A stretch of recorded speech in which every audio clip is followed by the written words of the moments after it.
irmãos, quero compartilhar uma palavra com você que está no livro de Salmos.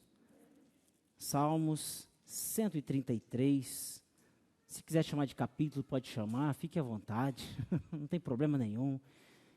Chamar de versículo também, não tem problema. Salmo 133, verso 1 ao 3. Salmo 133, do 1 ao 3. Eu vou ler o que está na projeção, assim todos podem acompanhar na mesma versão. Ó, quão bom e quão suave é que os irmãos vivam em união. É como óleo precioso sobre a cabeça que desce sobre a barba de Arão, e que desce a orla das suas vestes. Como o orvalho de Hermon e como o que desce sobre os montes de Sião, porque ali o Senhor ordena a bênção e a vida para sempre.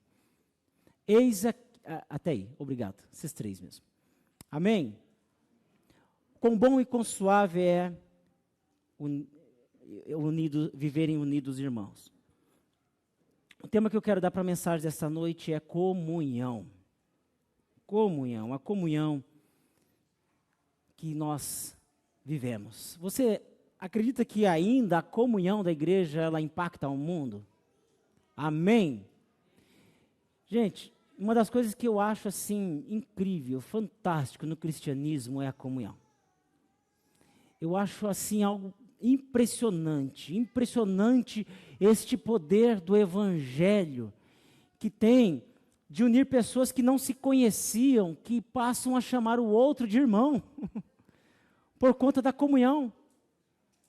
E entendem que estão no mesmo caminho, no mesmo propósito, e não estou falando só de irmãos de uma igreja local, porque Deus, na sua imensa sabedoria, Ele formou igrejas de diversos tipos, diversos estilos, que alcançam mais número de pessoas diversos, e eles são nossos irmãos.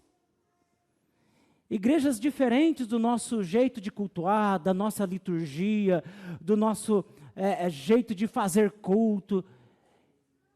E são irmãos. Deus, Ele escolheu isso e nós chamamos de irmãos. Desde que estejam professando a fé em Jesus, que seguem os mesmos princípios, são nossos irmãos. E a comunhão, ela nos faz isso. Eu acho maravilhoso. Tem um escritor chamado Dietrich, para os alemães é Dietrich Bonhoeffer. A gente fala Dietrich Bonhoeffer, né? Mas é Dietrich Bonhoeffer. Ele escreveu sobre comunhão, a vida em comunidade. E ele fala assim que a comunhão é como um presente. A comunhão é como um presente. E é verdade. Né? É verdade que a comunhão é algo maravilhoso, algo precioso, que nós, povo de Deus, que professa a fé em Cristo Jesus, desfruta. A comunhão é maravilhoso. Pode até ser que a cultura da sociedade pós-moderna, consumista, em que nós estamos inseridos, pode até ser que ela tente, de alguma maneira, nos pressionar sutilmente para que esqueçamos do valor da comunhão. Pode até ser que essa cultura consumista, pós-moderna, um sociólogo chama de Zygmunt Bauman, ele chama de uma sociedade líquido-moderna, onde as coisas são voláteis, se desfazem com muita rapidez, com muita agilidade, assim são os relacionamentos, e ele chama, com esse termo, sociedade líquido-moderna. Mas pode até ser que tudo isso está na sociedade em que nós estamos inseridos. Tenta fazer com que nós percamos o valor da comunhão. A gente percebe que atrações, entretenimentos, agenda superlotada e cronometrada, que nós carregamos os nossos smartphones, nosso computador, toda marcadinha, bem cronometrada, pode até ser que tudo isso, agenda, entretenimentos, ou até mesmo as atrações, e por sinal nós estamos numa cidade que tem muitas atrações e muitos entretenimentos, muitas opções. Isso pode até ser que sirva de rivais da comunhão. Pode até ser que tenta competir com a comunhão. Você concorda comigo? Algumas vezes nós olhando olhando assim para a sociedade de forma geral, mas olhando também para o contexto da igreja, algumas vezes dá-se a sensação de que a rotina ou agenda superlotada de compromissos, alguns até que são inadiáveis, mas outros não. E atrações e entretenimentos, às vezes dá a sensação de que tenta competir com a nossa comunhão. Porém, quando eu olho para esse Salmo 133, eu vejo que ele chama a atenção para uma essência presente no corpo de Cristo. Uma essência que está presente na comunidade que professa a mesma fé, que são os crentes, são aqueles que creem em Jesus. Este Salmo 133, ele foi escrito pelo rei Davi. Esse salmo era uma canção que o povo cantava nas suas peregrinações para Jerusalém. Quando eles estavam indo para Jerusalém, eles iam cantando salmos, e este salmo era um dos que fazia parte do inário do povo de Deus, o povo escolhido de Deus, quando eles iam adorar em Jerusalém. Quando o rei Davi escreve esse texto, veja que ele está celebrando a comunhão. Ele está dizendo assim: quão bom e quão suave é que os irmãos vivam em união. Outra versão diz agradável no lugar de suave. Bom, todos nós sabemos o que é bom. A união, ele diz assim, essa unidade da igreja, essa comunhão da igreja é algo bom. É algo bom. Nós precisamos entender que o salmista está dizendo que esta comunhão daqueles que professam a mesma fé em Cristo Jesus, aqui no caso ele está falando em Deus, no Senhor, está dizendo que esta unidade ela é boa, essa comunhão é boa. Mas ele diz que é agradável. E para falar sobre o que é agradável, ele traz 2 exemplos. Ele fala que é como o óleo. O óleo que desce sobre a cabeça, desce sobre a barba de Arão e vai até os seus pés, até a orla das suas vestes. Arão, no Antigo Testamento, é o homem que representa a figura do sacerdote. Então, o que o Davi está dizendo é que quando Arão foi ungido como sacerdote, não foi passado um olhinho na cabeça, mas despejado óleo com vontade. E quando o óleo desceu sobre a cabeça de Arão, e vai descendo em todo o corpo de Arão, Davi está dizendo que isso foi agradável. Isso, uma experiência única.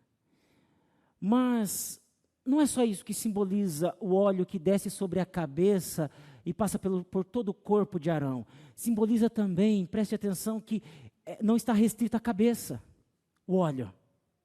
O óleo que representa essa comunhão daqueles que professam a mesma fé no Senhor, ele não fica restrito à cabeça e nem simplesmente em poucos órgãos do corpo.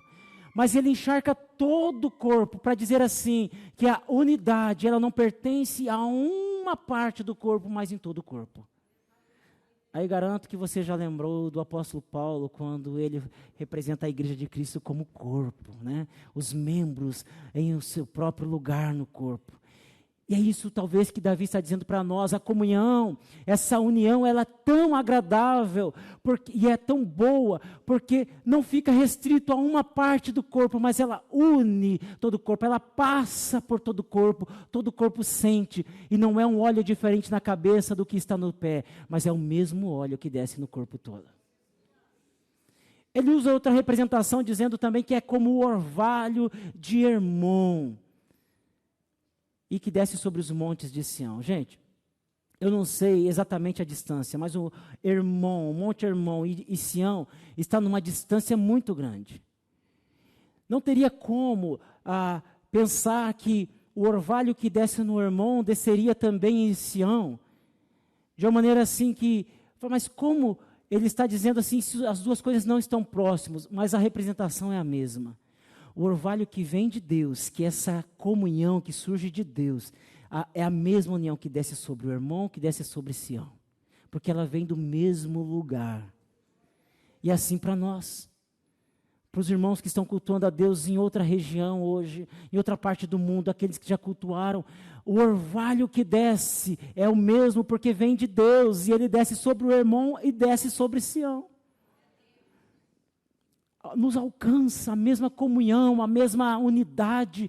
Por isso que nós somos um com aqueles que estão à distância, quilômetros de nós, aqueles que já se foram, aqueles que ainda virão. Nós somos um só povo dessa igreja que Deus escolheu.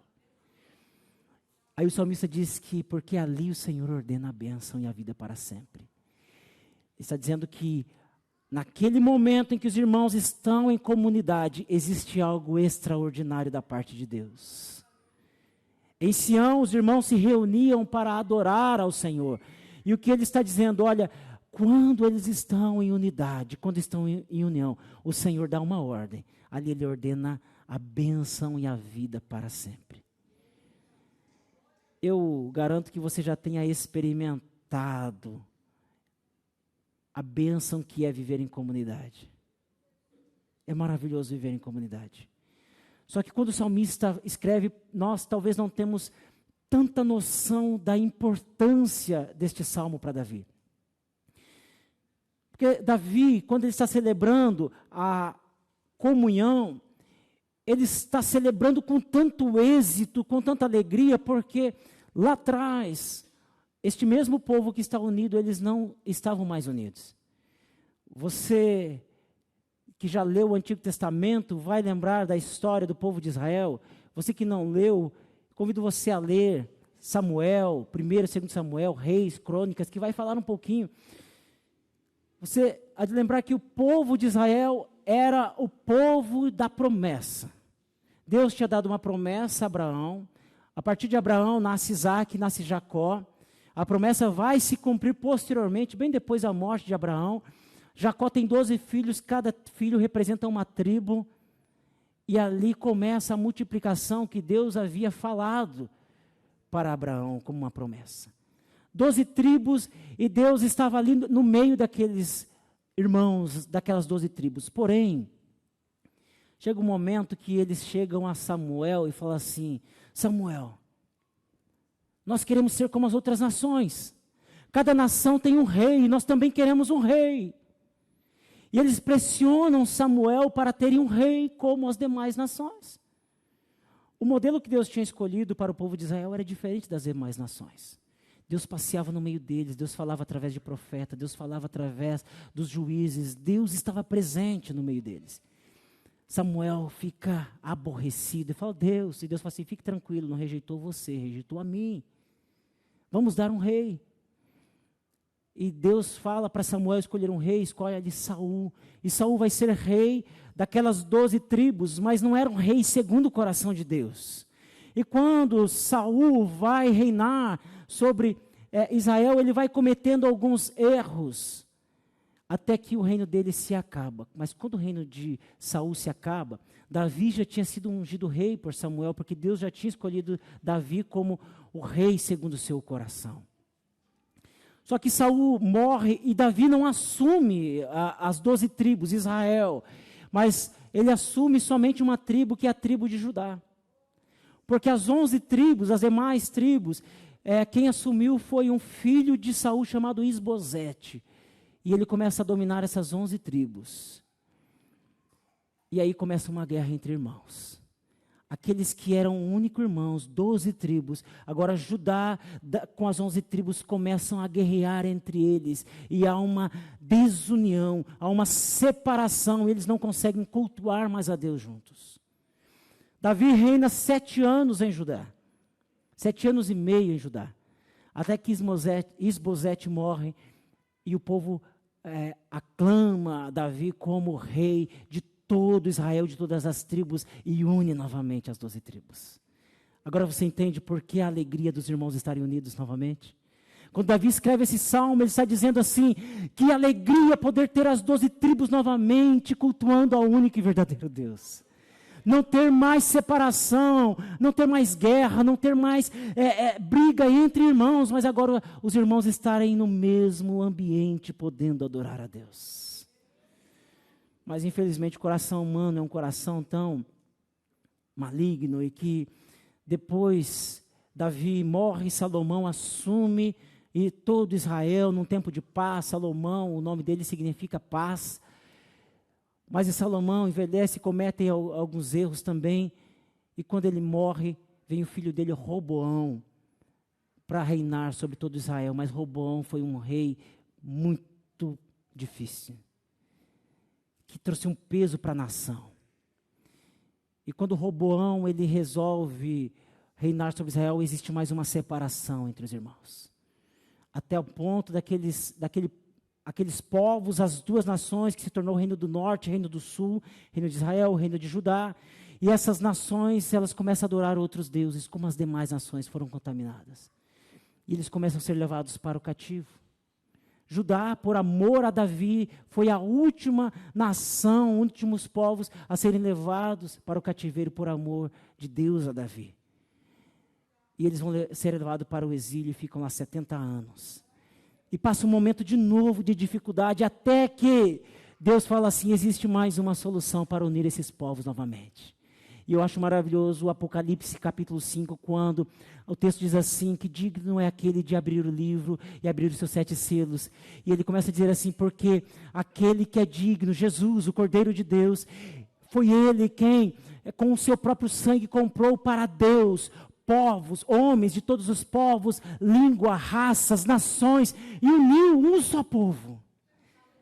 Quando Deus manda Jesus a essa terra, Jesus compra com seu próprio sangue povos de todas as línguas, raças e nações, para unir novamente todos os povos. Aqui tem descendente de africano, tem descendente de alemão, de ucraniano, tem descendente de espanhol, tem gente de todas as raças aqui. Isso significa que o sangue de Jesus faz muito sentido para nos unir novamente em um ato de adoração ao Senhor. Se não foi possível nos reinados anteriores, mas agora aquele que reina e vive para todo sempre consegue nos unir. E não só aqui nessa terra, mas nos leva para cultuarmos eternamente a Ele na glória. Isso é maravilhoso. A gente vê pessoas de todas as regiões podendo adorar o único e verdadeiro Deus. Porque só Ele pode nos unir com seu precioso sangue. Amém? Graças a Deus. Mas irmãos, eu sei que talvez alguém fale assim, mas a igreja algumas vezes também é um lugar que causa feridas e tem feridas abertas. Muitas pessoas às vezes estão nesse ambiente que, como nas 12 tribos, começam a se separar e se degladiar, e sendo que eram irmãos. No ambiente de igreja, infelizmente, também acontecem frustrações, decepções com a igreja, com liderança, com irmãos que diziam ser crentes, mas de repente te decepcionou e falou assim, eu nunca mais vou pisar dentro de uma igreja. Mas a comunidade, precisamos entender que a comunidade, ela não é perfeita. É composta por pessoas como você, como eu. Pessoas que, cheias de falhas, pessoas que ainda não estão prontas e nós não podemos nos iludir. São pessoas que ainda estão em meio a um processo, estão em plena caminhada de transformação. Mas algumas vezes parece ser difícil, né? Mas nós precisamos entender que o mesmo Senhor que comprou com seu precioso sangue homens de todos os povos, línguas, raças e nações, Ele está presente na igreja e nos une. Mesmo com as nossas diferenças, mesmo com as nossas dificuldades, alguns são mais agitados, outros são mais devagar, mas podemos acelerar um pouquinho o passo, ou podemos atrasar um pouquinho o passo, para que nós possamos caminhar todos juntos no mesmo ritmo para chegar na glória. A comunhão, ela nos une, são laços que nos unem, meus irmãos.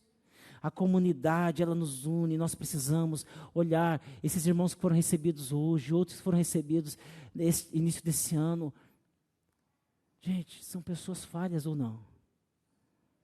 Eu acho maravilhoso, a gente entra na turma assim de novos membros, fala assim, uau, que maravilhoso receber novos irmãos, mas cada um luta com as suas fragilidades, cada um luta com as suas deficiências, cada um está buscando melhorar porque está num processo.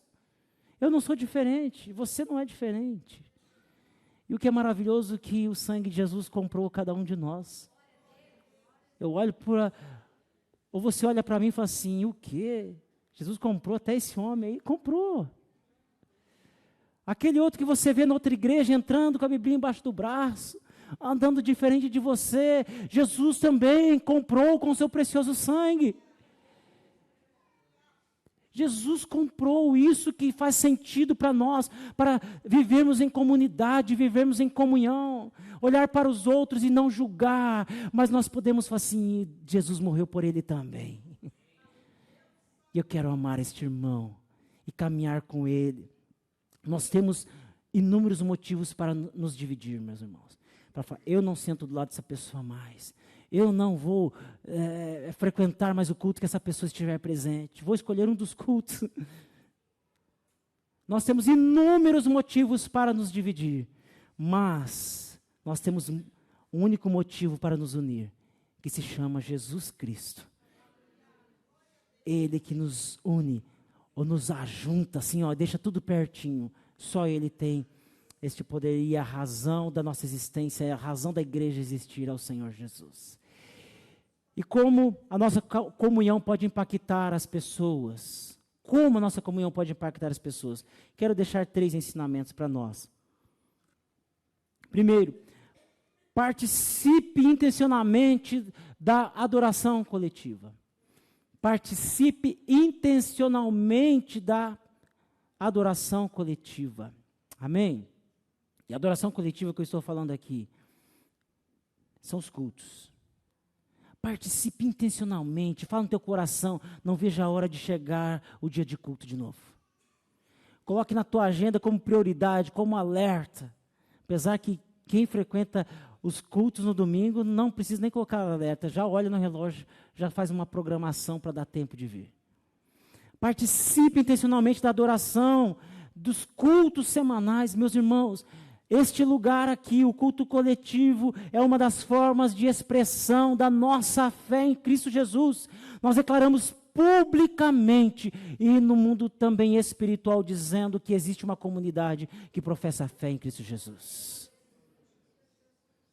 Nós precisamos participar. Nós precisamos estar juntos, porque o culto é um ambiente onde o fraco é fortalecido.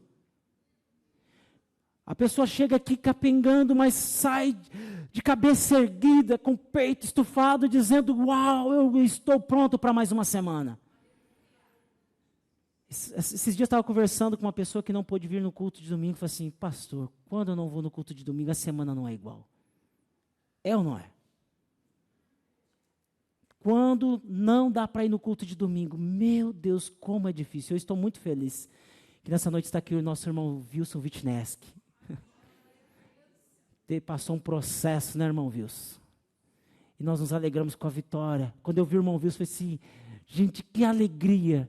Estava lá naquele hospital e hoje nós podemos celebrar a vitória. E as irmãs ali que oraram, os irmãos que intercederam, foram ali cumprimentar o irmão Wilson. Gente, porque é isso, comunidade é isso, o irmão está em recuperação ainda, mas está aqui, ele falou comigo, pastor, logo eu vou estar aí adorando ao Senhor com os irmãos, e eu nem imaginava que o irmão viria hoje.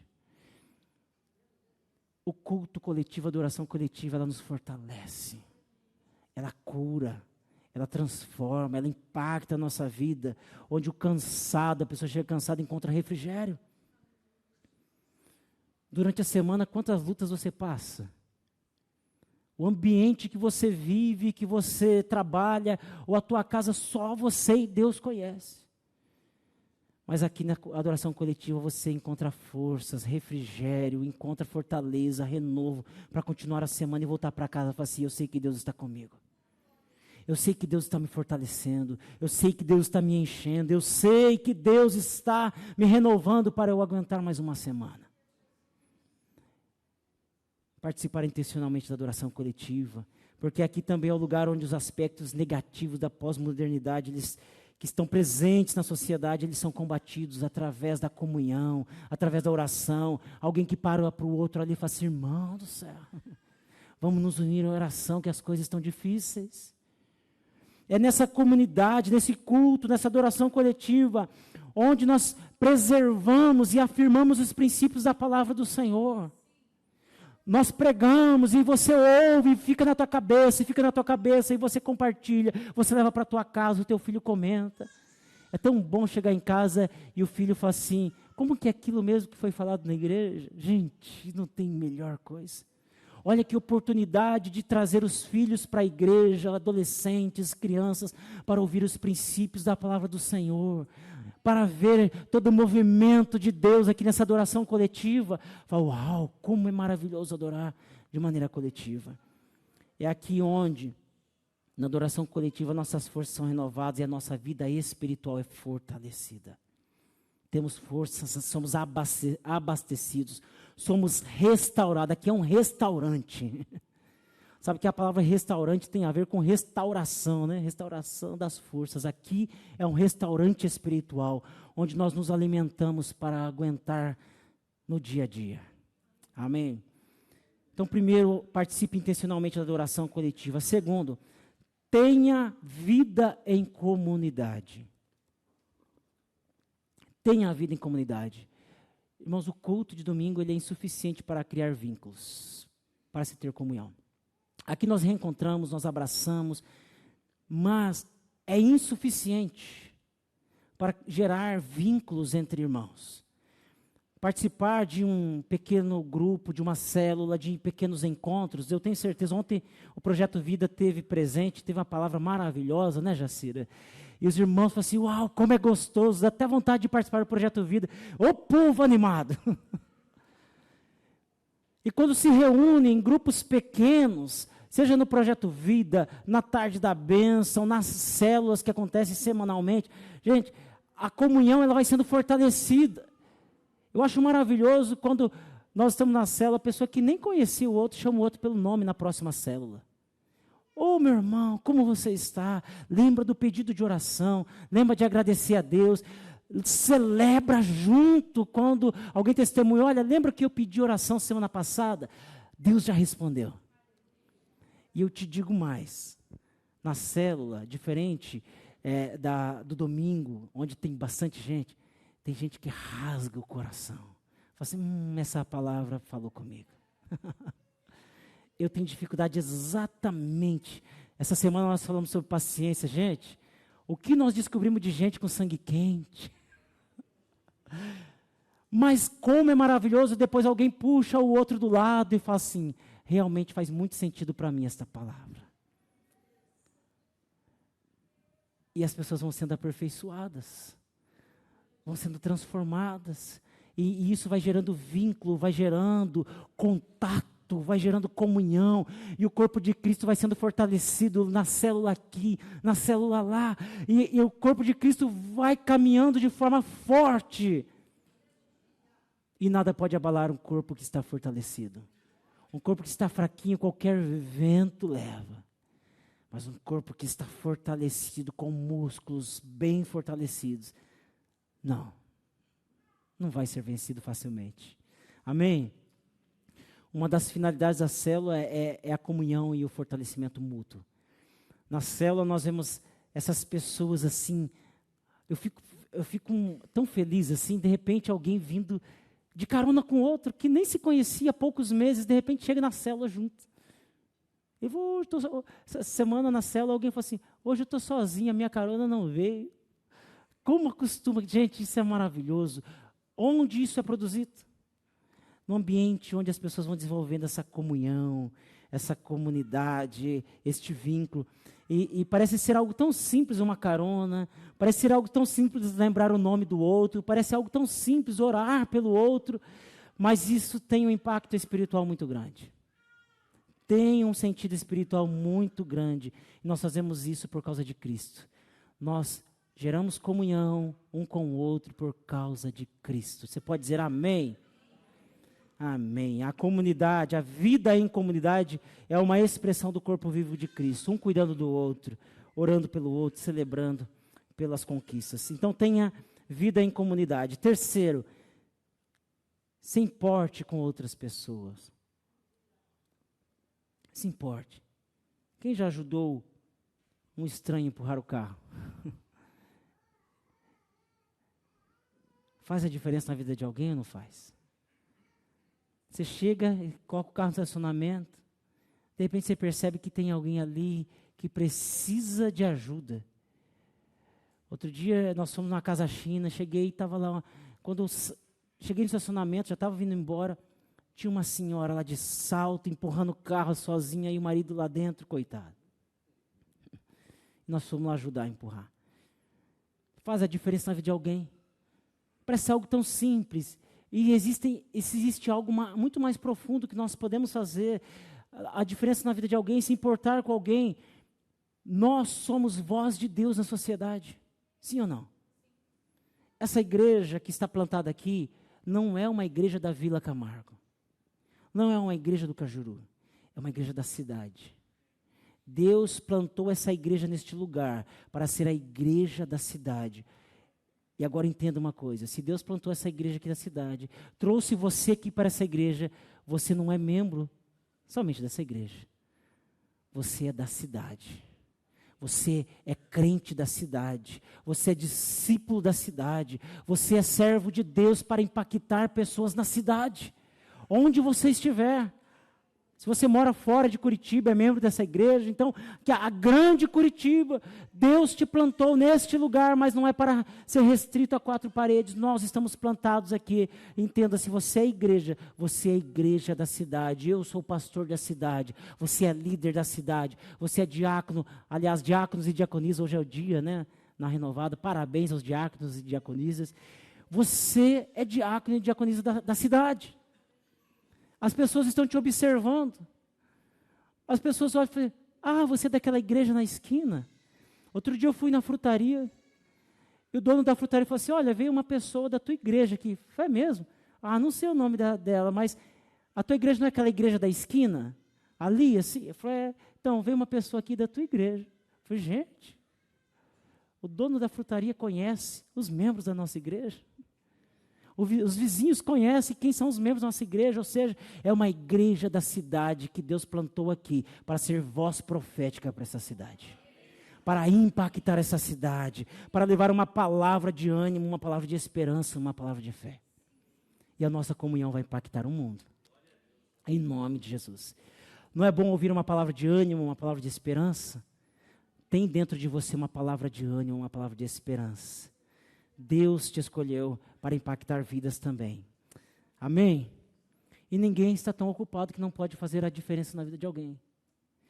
Às vezes é 5 minutinhos, às vezes são 2 minutinhos, mas nós podemos fazer a diferença na vida de alguém, orar, lembrar de alguém nas orações, ou falar assim, e ninguém é tão tímido também que não possa mandar um WhatsApp, ou falar assim, posso orar por você, ou posso levar o teu nome para a oração na igreja.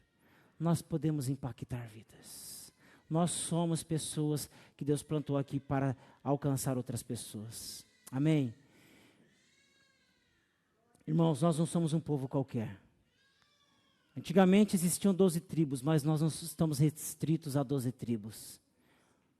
Nós somos um povo imenso. Não somos um povo qualquer, nós somos o povo de Deus, que pertence a Deus, escolhido por Deus. E eu creio de todo o coração que a nossa comunhão vai alcançar vidas, que a nossa comunhão vai impactar o mundo. Que simplesmente, quando falarmos, Deus te abençoe, não vai ser uma expressão vazia, mas vai ser uma palavra profética, uma palavra de transformação. Eu creio que quando você olhar para alguém, e alguém olhar para você e pedir oração para você, vai ser uma maneira de Deus impactar aquela vida através da sua vida.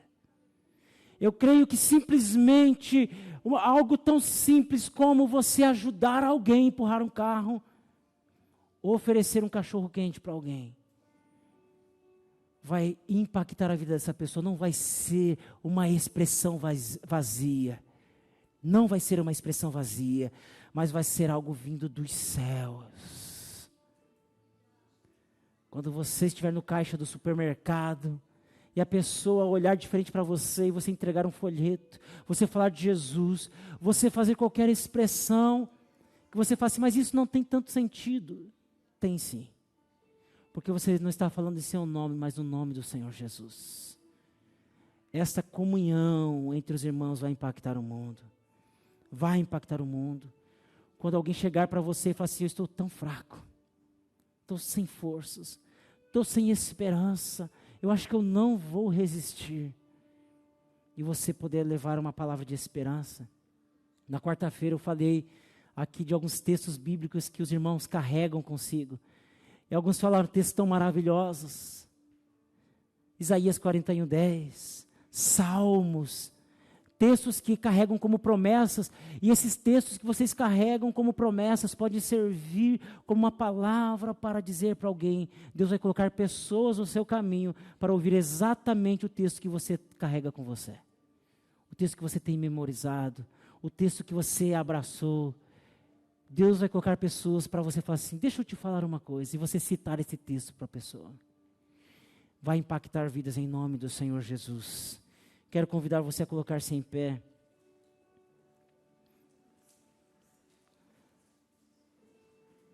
Que a expressão da nossa comunhão possa marcar vidas, transformar vidas. Que pessoas que entrarem aqui sejam acolhidas, não simplesmente por um treinamento de acolhimento, mas porque Deus está presente aqui neste lugar. Deus está presente dentro de você. E a expressão de acolhimento faz com que a pessoa sinta-se amada, acolhida neste lugar e curada. Amém? Eu queria convidar você a falar com o Senhor.